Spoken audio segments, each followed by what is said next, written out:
selamat datang di Pojok Santai.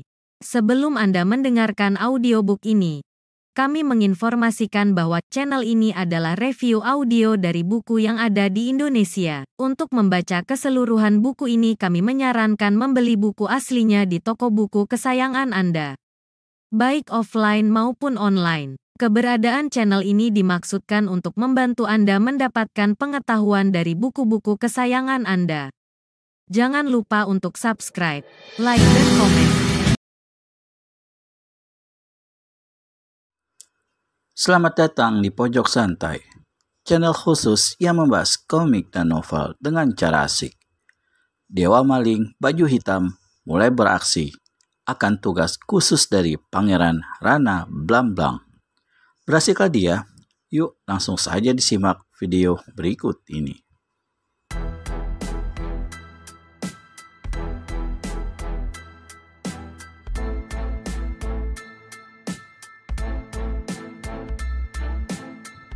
Dewa Maling Baju Hitam menekan paku besar di mana lampu itu tergantung 3 kali berturut-turut.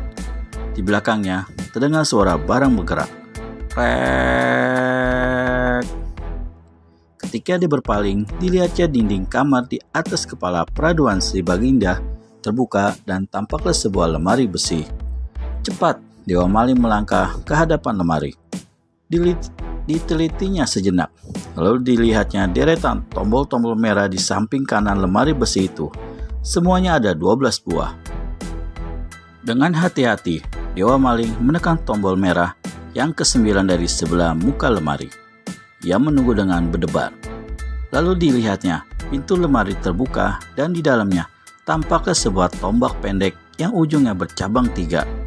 Sinar senjata mustika tumbal kerajaan itu bukan saja menerangi seluruh lemari, tapi juga menyeruak sampai ke muka Dewa Maling, menyilaukan mata laki-laki ini.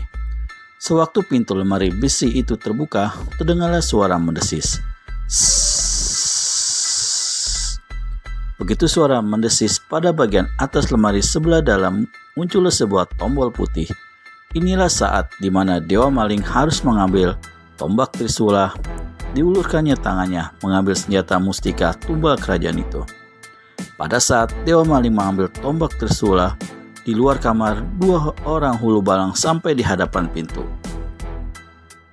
Setiap 2 jam sekali, hulu balang yang mengawal pintu kamar si Baginda selalu diganti. Tentu saja, kedua hulu balang ini terheran melihat kamar itu tiada berpengawal sama sekali.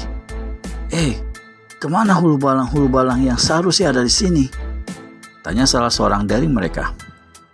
Aku khawatir ada sesuatu yang tidak beres.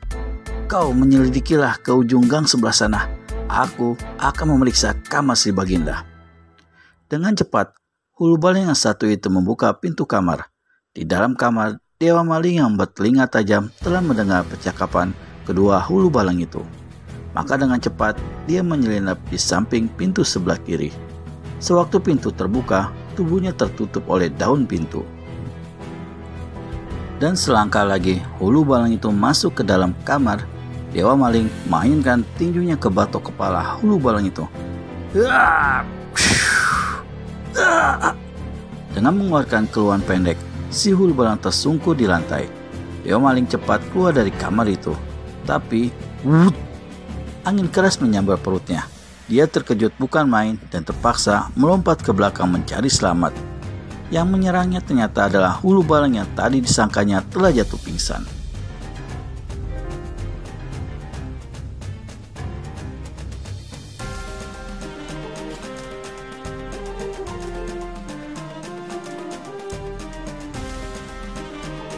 Kurang ajar, makan ini, ketak Dewa Maling lalu mengirimkan satu tendangan ke dada lawan.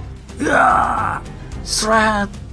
Si hulu balang mencabut pedangnya dan memapas kaki Dewa Maling dengan senjata itu. Mau tak mau, Dewa Maling terpaksa menarik pulang kakinya kembali. Dengan beringas, dia melompat dan dari atas mengirimkan satu pukulan tangan kosong yang dahsyat. Namun lagi-lagi, lawannya sanggup berkelit. Angin pukulan menghantam lantai kamar. Permadani yang menutupi lantai itu robek bertaburan sedang lantai batu kualam hancur berkeping-keping dan seantero kamar bergetar laksana digoncang lindu. Si Hulu Balang begitu mengelak dengan sigap melancarkan serangan. Pedangnya berkiblat 4 kali berturut-turut. Setan alas, maki Dewa Maling penasaran. Tangan kanannya ia memegang tombak Trisula digerakkan. Trang! Pedang di tangan si Hulu Balang patah 2. Hulu Balang itu berseru kaget dan lekas melompat ke belakang. Namun lebih cepat dari gerakannya itu, tombak Trisula meluncur menusuk dadanya. Hulu Balang tersebut mengeluh pendek. Sesudah itu, tubuhnya terguling di atas permadani dengan 3 lubang luka di dadanya. Di luar terdengar suara langkah-langkah kaki mendatangi. Dewa Maling menuju ke pintu dengan cepat. Justru pada saat itu, Hulu Balang istana yang berkepandaian tinggi, tengah melewati pintu kamar. Tanpa pikir panjang, Dewa Maling memegang daun pintu dan membantingkannya. 3 orang Hulu Balang tak keburu mengelak. Dada dan tubuh mereka dihantam daun pintu dengan kerasnya. Ketiganya kontan roboh tak sadarkan diri dengan hidung masing-masing bercucuran darah. Sewaktu Mapati Jayeng Rono dan 5 orang Hulu Balang sampai di kamar tersebut, Dewa Maling sudah melarikan diri lewat jendela. Jaga ketat seluruh tembok kota raja, kata Mapati Jayeng Rono. Sehabis memberi perintah itu, dia segera melompati jendela dan lenyap. Jayeng Rono berumur setengah abad lebih. Dalam ilmu dan kesaktian, dia termasuk golongan tokoh-tokoh yang disegani. Otaknya yang cerdik segera dapat menarik kesimpulan bahwa seorang maling tingkat tinggi pastilah tidak akan melarikan diri lewat jalan biasa. Karenanya, begitu tiba di halaman samping istana, Jayeng Rono tak ayal lagi segera melompat ke atas wuwungan. Apa yang diduganya ternyata tidak meleset. Begitu dia menginjakan kakinya di atas wuwungan, pada ujung atap istana sebelah utara, dilihatnya dalam kegelapan berkelebat sesosok tubuh berpakaian Hulu Balang.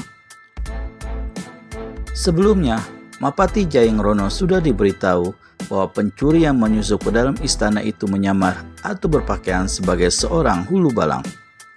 Dengan mengertakkan geraham, Mapati ini segera lari di sepanjang atap mengejar maling tersebut.